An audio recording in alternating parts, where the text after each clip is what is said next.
ბათუმის სახელმწიფო უნივერსიტეტში კურსდამთავრებულთა გაცილების საზეიმო ცერემონია გაიმართა. ახალგაზრდებს სწავლის დასრულება უნივერსიტეტის რექტორმა ალიოშა ბაკურიძემ და პროფესორ მასწავლებლებმა მიულოცეს. უმაღლესი სასწავლებელი წელს სულ 499 სტუდენტმა დაამთავრა. წაჩინებული სწავლისთვის 87 კურსდამთავრებულ სპეციალური სიგელები გადაეცათ. ღონისძიების ოფიციალური ნაწილის შემდეგ საზეიმო კონცერტი გაიმართა, რომელშიც ქორეოგრაფიული ანსამბლი ტბეთი და უნივერსიტეტის სხვა შემოქმედებითი ჯგუფები მონაწილეობდნენ.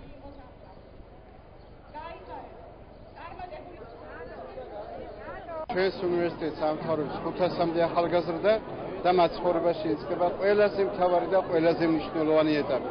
ერთის მხრივ ეს არის სასიხარულო, მეორის მხრივ ნაღლის შემცველი, იმიტომ რომ უნივერსიტეტთან განშორება პატარა საქმე არ გახვალ. თუმცა იმედს გამოვთქვამ, რომ მომავალში ისინი მათ ჩვენთან ექნებათ ურთიერთობა, ისინი დარჩებიან ჩვენი უნივერსიტეტის გულშემატკივრები, სწავლა ყოველთვის უნდა გაგრძელდეს და რაც მთავარია ჩვენი განათლება უნდა მოხმარდეს ჩვენ ეროვნულ ცნობიერებას და ეროვნულ თვითყოფადობას. მართლა დავაცვით ყველა.